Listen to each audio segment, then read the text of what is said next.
início à nossa aula 2 do módulo de respiratória, onde abordaremos um pouco sobre a semiologia respiratória. Bom, na aula de hoje a gente vai falar um pouquinho sobre a anamnese, exame físico e os exames complementares mais comuns da área da respiratória. E aí, vamos começar pela anamnese, tá? A anamnese, como a gente já falou lá no módulo de cardio e vocês devem ter visto em outros módulos também, é uma avaliação inicial, contendo a parte de avaliação histórica do paciente, da entrevista com o paciente. É normalmente o nosso primeiro contato e a nossa primeira fase avaliativa, tá?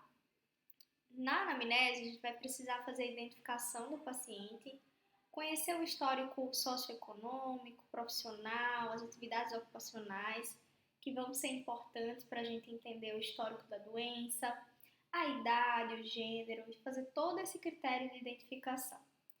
Depois disso, a gente vai precisar saber o histórico, que é uma parte muito importante para a gente entender como a doença começou, em que estágio ela está, os prejuízos que ela traz para as atividades de vida diária e assim por diante, tá?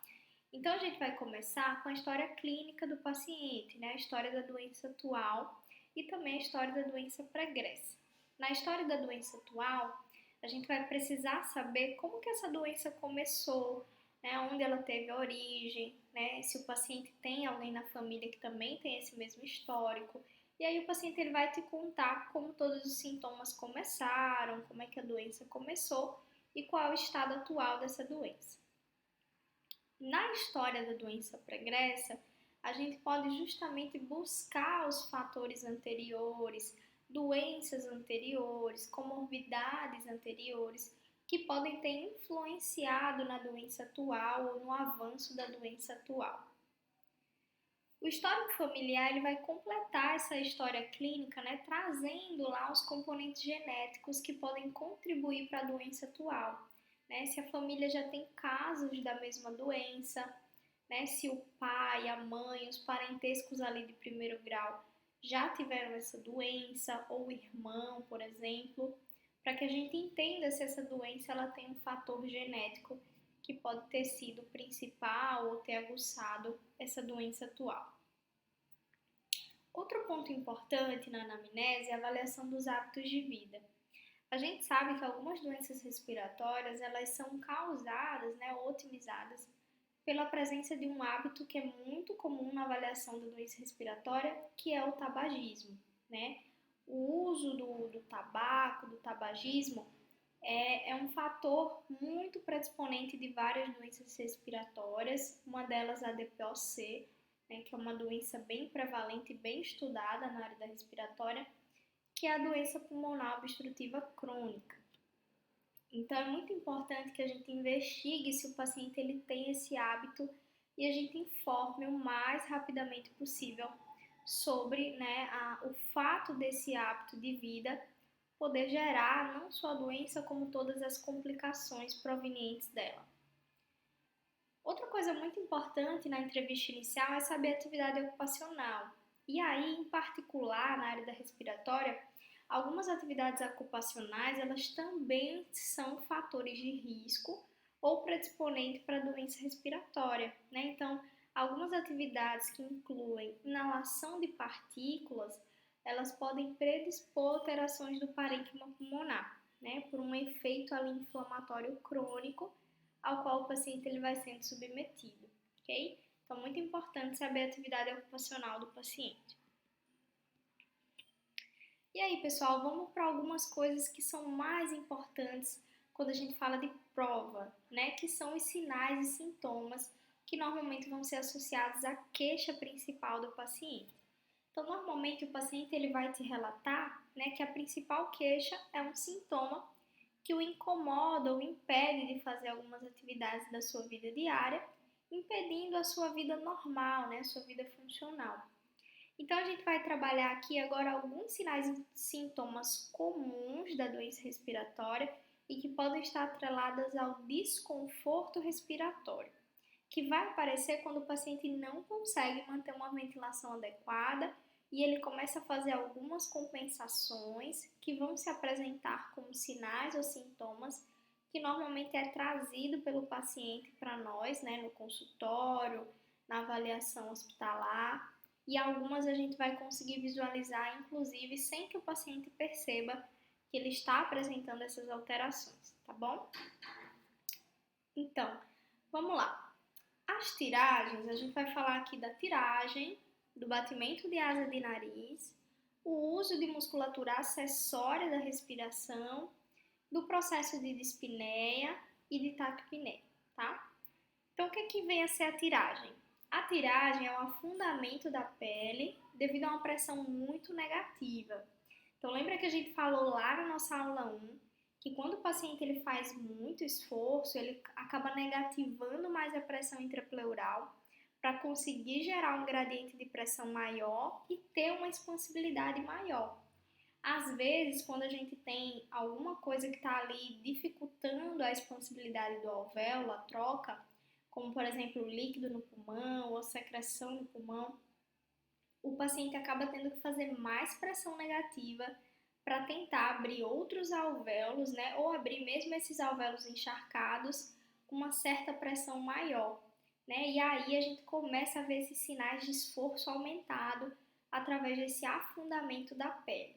E aí eles podem aparecer entre as costelas, que é chamado de tiragem intercostal, que é o que vocês conseguem ver nessa foto superior, né? Tem um tórax desnudo e a gente consegue ver ali entre os espaços das costelas um afundamento proeminente da pele. Isso é a tiragem, tá? Lembrando que esse afundamento ele vai aparecer no momento da inspiração, tá? Que é o momento justamente do esforço aumentado. Essa tiragem ela também pode ser supraclavicular, então ela vai aparecer ali na região da clavícula, ou ela pode ser subcostal também, tá? E aí, outro sinal bem importante que pode aparecer é o batimento de asa de nariz.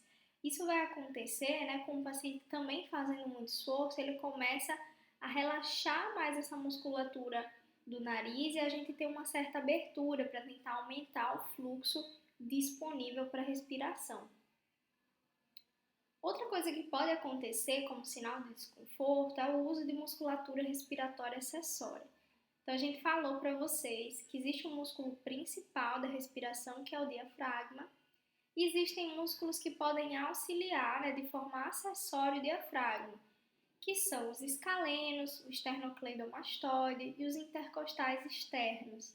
Então, caso o diafragma não esteja sendo suficiente, esses músculos podem entrar na hora do esforço inspiratório. E aí a gente está vendo aí uma imagem de uma senhora, né, que quando ela respira, né, na primeira figura, a gente vê o pescoço dela sem sinais de aumento de esforço de musculatura acessória, e na segunda imagem a gente já vê um esternocleidomastoide mais proeminente participando da respiração. Outra coisa que pode aparecer quando o paciente está em desconforto é o aumento da frequência respiratória. Então lembra que a gente falou lá na primeira aula que para aumentar a ventilação, a gente pode aumentar tanto o volume corrente quanto a frequência de vezes que eu respiro em 1 minuto. Essa é uma estratégia, né, que o organismo ele passa a adotar se ele tiver, por exemplo, em acidose, com muito CO2 ali no sangue. Ele vai tentar aumentar não só o volume, quanto a frequência de vezes que ele respira em 1 minuto. Isso vai gerar um processo de taquipneia, ou seja, aumento da frequência respiratória. E aí, vamos lembrar rapidamente com vocês qual é a faixa de normalidade. A frequência respiratória ela deve estar entre 12 a 20 incursões por minuto. Quando o paciente tem uma frequência abaixo de 12, a gente chama isso de bradipneia. Se o paciente tem uma frequência de 12 a 20, a gente chama isso de eupneia. E se esse paciente tem uma frequência acima de 20, a gente chama isso de taquipneia, que é o que pode aparecer no caso de desconforto respiratório, tá? Outra coisa que pode aparecer quando o paciente está com aumento do trabalho respiratório é a dispneia, que é uma sensação subjetiva de falta de ar. A dispneia pode ser dividida em alguns termos, né, que vão relatar sobre o início da dispneia, o que vai causar esse primeiro alerta desse sintoma. Então, a ortopneia, a dispneia paroxística noturna, a gente falou muito lá na revisão da cardio, porque elas são mais associadas à doença cardiovascular. E aí, só relembrando para vocês, a ortopneia ela vai aparecer quando o paciente se coloca em posição deitada. Então, normalmente o paciente vai dormir e ele já precisa, né, elevar a cabeceira porque ele não consegue ficar num decúbito zero, que a gente já tem ali um aumento do retorno de sangue para o coração e um coração que está mais insuficiente e não consegue gerar esse fluxo para frente e esse fluxo acaba se acumulando no pulmão. Então, geralmente é o paciente que já dorme com travesseiros, né? E a gente vai ver a taxa dessa ortopneia com quantos mais travesseiros ele está dormindo. Já a dispneia paroxística noturna é a dispneia que acorda o paciente. Então, o paciente ele consegue deitar em decúbito mais baixo, mas ao longo da noite aquele sangue ele vai acumulando no pulmão e em um momento o paciente ele sente uma súbita falta de ar, isso desperta o paciente no meio da noite e aí ele precisa ali, né, retomar o decúbito em pé, né, ficar em ortostatismo para melhorar aquela condição de congestão e depois conseguir se deitar novamente. Então, é uma dispneia que vai acontecendo, né, aliás, a congestão vai acontecendo ao longo da noite e a dispneia ela ocorre de forma mais aguda no meio da noite. A platopneia, gente, é o contrário da ortopneia. Ela acontece com o paciente em pé, tá? Então, muitas vezes, o paciente que tem um fluxo pulmonar mais baixo, quando ele fica em pé, aí é que a gente diminui esse fluxo pulmonar, né? E a gente pode ter aí uma redução da troca gasosa por essa redução do fluxo na posição ortostática. E aí a gente também tem a classificação da dispneia aos esforços. Então a dispneia pode aparecer aos pequenos esforços, que já é uma classe mais aguçada da dispneia, como a gente tratou lá na aula de cardio também, vocês já viram essa pontuação. Ela pode aparecer aos médios esforços e ela pode aparecer apenas aos grandes esforços ou simplesmente ela ser ausente, né, durante as atividades. Então, o paciente que tem dispneia em repouso ou os pequenos esforços, a gente até coloca lá na classe funcional da NIRA, né, para o paciente cardiovascular, por exemplo, que já é uma classe funcional muito ruim, que seria a classe funcional 4, onde o paciente ele já é sintomático mesmo ao repouso ou a pequenos esforços. Já o paciente ali que só sente dispneia aos médios esforços, ele já vai passando por uma classe funcional mais alta, ali 3. O paciente que tem dispneia somente aos grandes esforços passa ali por uma classe funcional 2. E o paciente que tem ausência de dispneia aos esforços, ele fica ali numa classe funcional 1, que seria, né, para o nosso paciente da cardio, um paciente supercompensado, sem sinal de congestão pulmonar. Bom, pessoal, outros sintomas que podem aparecer no paciente com algum acometimento pulmonar é, por exemplo, a tosse. A tosse é um mecanismo natural de defesa do organismo, né, que auxilia todo aquele carregamento do muco com alguma partícula estranha a ser realmente eliminada para fora da zona respiratória, né? Então, essa explosão da expiração, do pico de fluxo expiratório, auxilia a retirada de todo aquele acumulado de muco com partículas estranhas ou micro-organismos a sair daquela zona respiratória, tá? E aí a tosse ela pode ser classificada, né, em aguda ou crônica. Aguda quando ela aparece relacionada a uma infecção aguda, né, de uma forma ali súbita. E a crônica quando o paciente ele já convive com esse sintoma por muito tempo, né, que pode aparecer justamente em doenças pulmonares crônicas, como é o caso da DPOC. Além disso, a tosse ela pode ser classificada em produtiva e seca, né? Produtiva quando ela vem associada ao aumento de muco, de catarro, e seca quando é uma tosse mais irritativa da via aérea que não é associada à produção de secreção. Outro ponto muito importante na avaliação da tosse para o fisioterapeuta é a eficácia da tosse. A tosse ela pode ser dividida em eficaz e ineficaz. E por que isso é importante? Uma tosse eficaz vai garantir que o paciente consegue se proteger da entrada de micro-organismos ou partículas estranhas, né? Isso, por exemplo, pode predizer um paciente que consegue ser extubado e consegue se proteger fora da ventilação mecânica e do tubo orotraqueal ou fora da traqueostomia. Então, é um parâmetro importante, por exemplo, para o processo de extubação. É um parâmetro que pode ser usado também para avaliação de recursos fisioterapêuticos, como o implante de assistência de tosse, que a gente vai discutir mais na frente, né, como a gente consegue assistir essa tosse. Mas, de fato, a gente precisa identificar no nosso paciente se a tosse dele é eficaz ou ineficaz. E como eu posso fazer isso, né? A tosse ela é considerada eficaz a partir de um pico de fluxo expiratório acima de 160 litros por minuto, tá? Se o paciente tiver ventilação mecânica invasiva, a gente pode fazer uma avaliação do pico de fluxo expiratório na curva de fluxo do ventilador, onde a gente pode usar um ponto de corte acima de 60 litros por minuto para garantir que essa tosse é eficaz. Outro teste que pode ser usado na UTI, com o paciente entubado ou traqueostomizado, é o teste do cartão branco, onde a gente coloca um papel branco, né, na saída do tubo, com o paciente desconectado do ventilador, e a gente solicita uma tosse voluntária do paciente, né, e se essa tosse, né, conseguir sujar, né, o cartão branco, é porque o paciente consegue, né, levar essa secreção da via aérea até a parte externa e com isso ele tem uma tosse eficaz.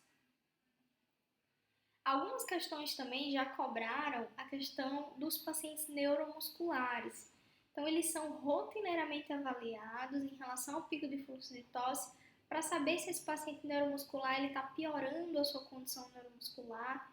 A gente sabe que tem doenças que são degenerativas e o paciente ele vai sendo acompanhado pelo fisioterapeuta para saber o momento de intervir com algumas terapias, né, onde a gente vai precisar auxiliar a tosse ou substituir a tosse, tá?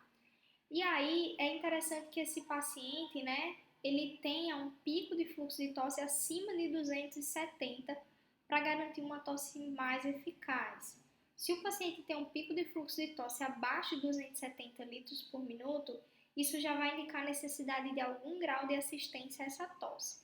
Então, apesar de a gente considerar lá que o pico de fluxo expiratório deve ser acima de 160 litros por minuto, o pico de fluxo de tosse ele deve estar acima de 270 litros por minuto. Se estiver abaixo disso, isso pode indicar a necessidade de algumas terapias de assistência à tosse. Algumas questões anteriores também cobraram um certo volume expiratório, né, de pico de fluxo de tosse, que também segue a mesma orientação do pico de fluxo de tosse de 270, tá? Colocando ali como 270 ml, né? Abaixo disso, o paciente necessitando de uma assistência para tosse. Outra coisa que precisa ser avaliado no paciente respiratório é o escarro, né? A secreção que está sendo expelida. E aí a gente pode avaliar em relação à quantidade, viscosidade, cor e odor, para identificar sinais de infecção naquela secreção. Isso é a parte mais importante da avaliação do escarro, tá? Então, quando a gente tem grandes quantidades, isso pode dificultar a extubação. Quando essa viscosidade é mais espessa, isso também pode dificultar o processo de extubação. Quando a coloração ela é mais amarelada, mais purulenta, né, esverdeada, isso pode indicar uma infecção ativa. E quando o odor é fétido também. Então, tudo isso vai indicar o processo de infecção pulmonar em atividade, né, que pode, por exemplo, clinicamente, levar o fisioterapeuta a não extubar o paciente naquele momento por uma quantidade grande de secreção, uma viscosidade aumentada, né, e uma cor e odor que leva a indicação de infecção ativa. Então, a gente pode primeiro, né, pedir uma avaliação médica para que esse paciente ele seja controlado em relação ao aspecto infeccioso antes de fazer uma progressão funcional, como a retirada do suporte ventilatório. Outra coisa que pode aparecer é hemoptise, né, que seria o sangramento ali na cavidade nasal, né, aquele sangramento nasal. Outro sintoma que pode acontecer também é a dor torácica, né, que é uma dor no tórax, que ela pode ser pleurítica ou não pleurítica. A dor pleurítica, ela piora com a inspiração profunda, então ela tem uma relação ventilatório dependente, né? Então ela pode indicar uma dor relacionada com a pleura, né, que pode vir de doenças que atingem a pleura.